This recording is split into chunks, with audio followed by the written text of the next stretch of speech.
दोस्तों, साल 2025 में शारदीय नवरात्रि कब प्रारंभ रहेंगे और यह नवरात्रि कितने दिन के रहने वाली है, घट स्थापना से लेकर माता रानी के 9 अलग-अलग स्वरूपों की पूजा तक की संपूर्ण जानकारी आज आपके चैनल दिव्य ज्योति के माध्यम से मिलने वाली है।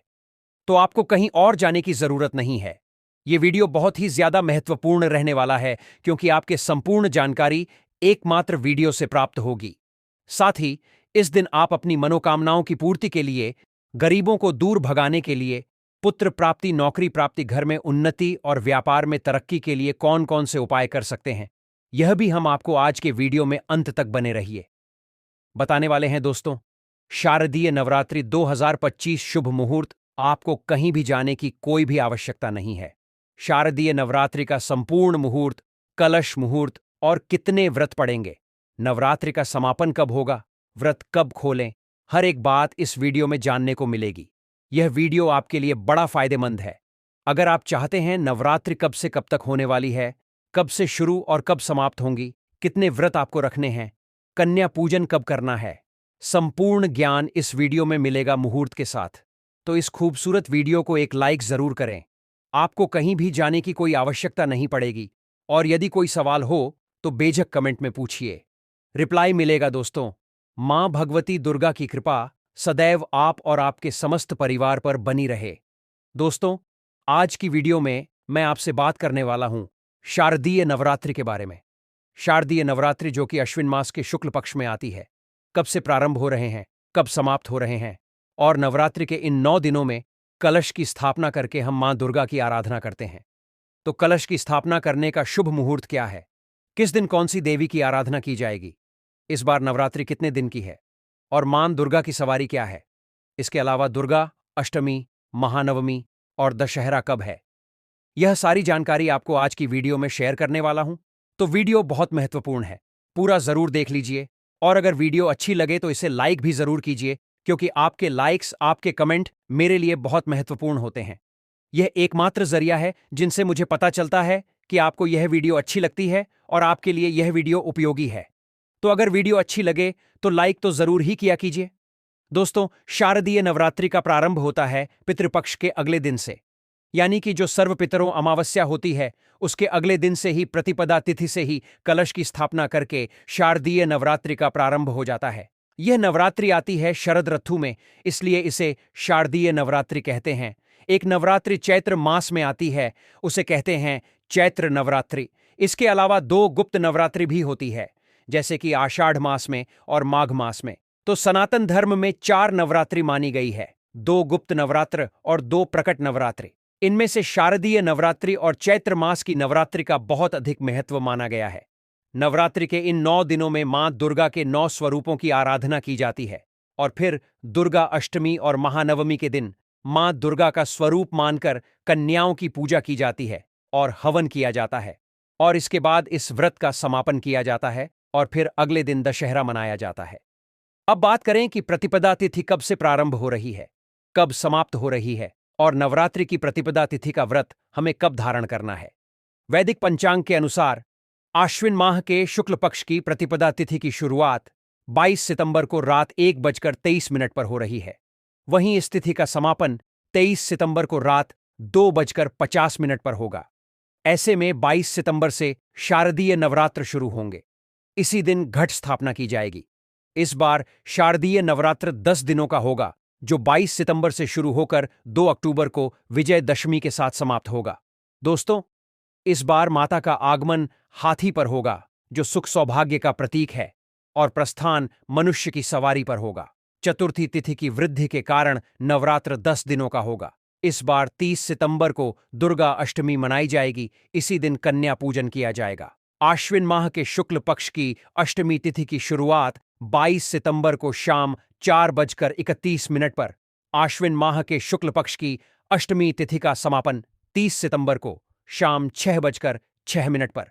जैसा कि नवरात्रि की शुरुआत 22 सितंबर को होगी और उसी दिन कलश स्थापना की जाएगी और मां दुर्गा के प्रथम स्वरूप शैलपुत्री देवी का पूजन होगा।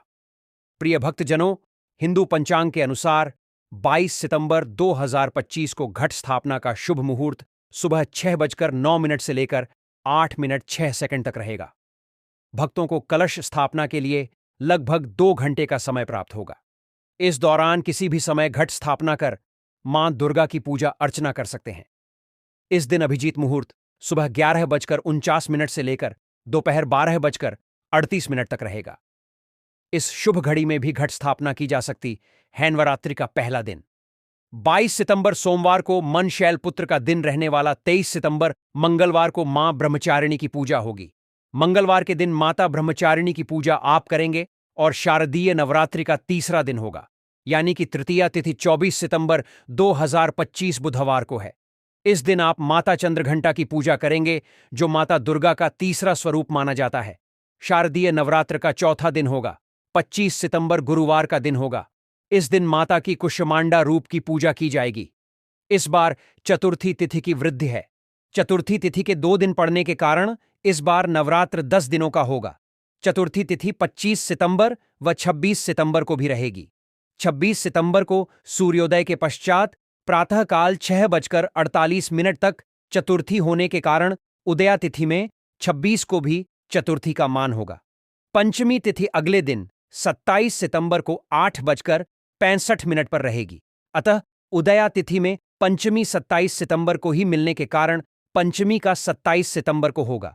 दोस्तों, इस दिन विनायक चतुर्थी भी है और इस दिन मां भगवती दुर्गा के चौथे स्वरूप मां कुष्मांडा की आराधना आपको करना है। 26 सितंबर शुक्रवार के दिन भी चतुर्थी तिथि है और यह चतुर्थी एक दिन बढ़ा रही है, जिस वजह से नवरात्रि 10 दिन के प्राप्त हो रहे हैं। इस दिन भी माता के चौथे स्वरूप की पूजा की जाएगी। नवरात्रि की पंचमी तिथि आपको प्राप्त हो रही है 27 सितंबर शनिवार को, जिस दिन आपको माता स्कंद माता की पूजा आराधना करना है, और यह दिन होगा शनिवार का 28 सितंबर। रविवार के दिन माता कात्यायनी की आराधना करेंगे, जो कि मां दुर्गा का छठा स्वरूप माना जाता है। 29 सितंबर सोमवार को माता कालरात्रि की आराधना की जाएगी और माता कालरात्रि को मां दुर्गा का 7वां स्वरूप माना जाता है। 8वां दिन नवरात्रि का अष्टमी तिथि 30 सितंबर मंगलवार को आपको प्राप्त होगी। यह तिथि महाअष्टमी के नाम से जानी जाती है और इस दिन माता महागौरी की पूजा की जाएगी, जो कि मां दुर्गा का 8वां स्वरूप माना जाता है। तो 1 अक्टूबर बुधवार को नवमी तिथि है। महानवमी और 9वां दिन यानी कि नवमी तिथि, जो नवरात्रि का अंतिम दिन होता है।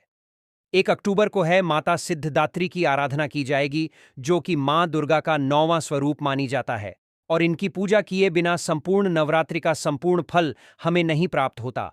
इसलिए नवरात्रि में प्रतिपदा तिथि से लेकर नवमी तिथि तक विधि विधान से माता दुर्गा की आराधना की जाती है। मां दुर्गा के 9 स्वरूपों की आराधना से किसी भी प्रकार की आपकी कामना को पूर्ण हो जाती है। कोई भी आपके जीवन में विघ्न बाधा हो, कोई भी परेशानी आपके जीवन की हो, कोई भी कष्ट हो, आपका समस्त प्रकार के कष्टों से आपको छुटकारा मिल जाता है। 2 अक्टूबर को दुर्गा विसर्जन और विजयदशमी का पर्व मनाया जाएगा। नवरात्रि के 9 दिनों में मां दुर्गा की आराधना करने मात्र से, और अब जानते हैं कि शारदीय नवरात्रि में मां दुर्गा कौन सी सवारी से आगमन कर रही है। देखिए, इस बार नवरात्रि का प्रारंभ हो रहा है सोमवार से, और सोमवार के दिन जब नवरात्रि का प्रारंभ होता है तो ऐसा माना जाता है कि माता की जो सवारी होती है हाथी होती है। इस प्रकार का वर्णन मिलता है देवी पुराण में। अच्छा, शारदीय नवरात्रि का प्रारंभ होने से पहले आपको कुछ विशेष बातों का ध्यान रखना चाहिए, जैसे कि मां का आगमन होता है। हमारे घर में ऐसा माना जाता है कि प्रतिपदा तिथि से लेकर और नवमी तिथि तक मां दुर्गा इस धरती पर अपने भक्तों के घरों में वास करती है, तो इसलिए हमें अपने घर की साफ सफाई करनी चाहिए।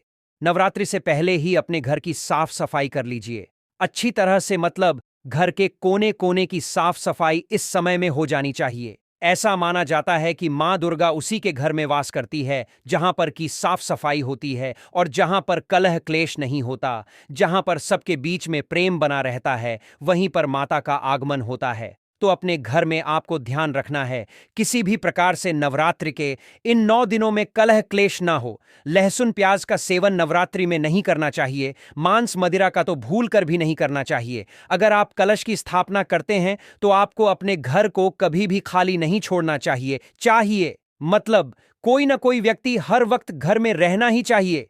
अगर आप अखंड दीप दान करते हैं तब भी आपको इस नियम का पालन करना है।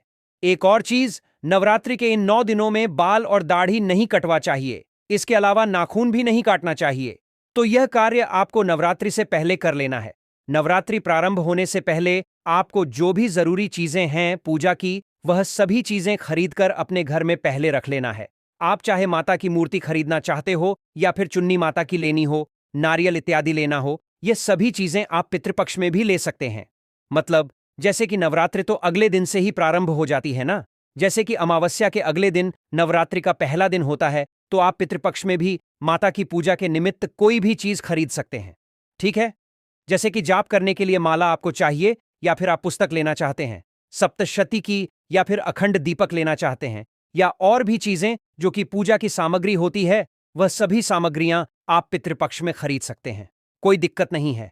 देखिए, पूजा की कोई सामग्री हम खरीदारी करते हैं, पितृपक्ष में तो उसका कोई दोष नहीं लगता। अपने लिए कुछ नहीं खरीदना चाहिए, और अगर खरीद भी लेते हैं तो उसे धारण नहीं करना चाहिए। ठीक है? तो इस बार नवरात्रि का प्रारंभ हो रहा है। 22 सितंबर सोमवार से माता की सवारी होगी। हाथी है। ऐसी में इस बार अत्यधिक वर्षा का योग बन रहा है और यह धन धान्य का योग भी बना रही है। ऐसे में सभी को बहुत ही ज्यादा लाभ प्राप्त होगा। और अंतिम दिन माता रानी बुधवार के दिन जा रही है, जो कि मनुष्य पर सवार होकर जाएंगे। ऐसे में इस नवरात्रि में आपको कुछ बातों का विशेष ध्यान रखना है। विधि विधान से मां दुर्गा की आराधना करके दुर्गा सप्तशती का जितना हो सके पाठ करना है।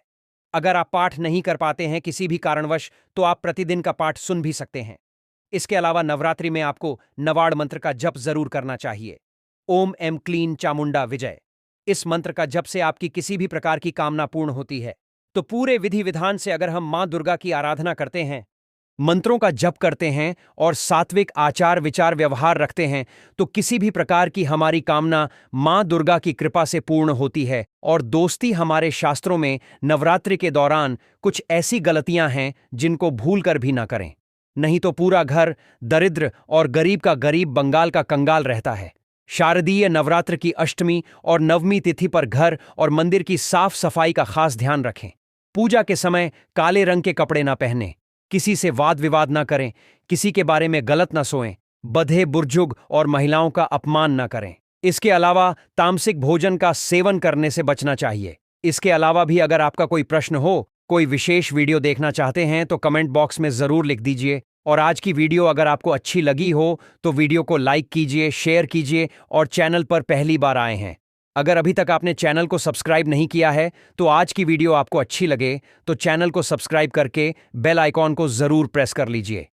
इससे यह होगा कि इस चैनल पर जो भी नई वीडियो अपलोड होंगी उनके नोटिफिकेशन आपको सही समय पर प्राप्त होंगे। और हां, कमेंट में जरूर लिखें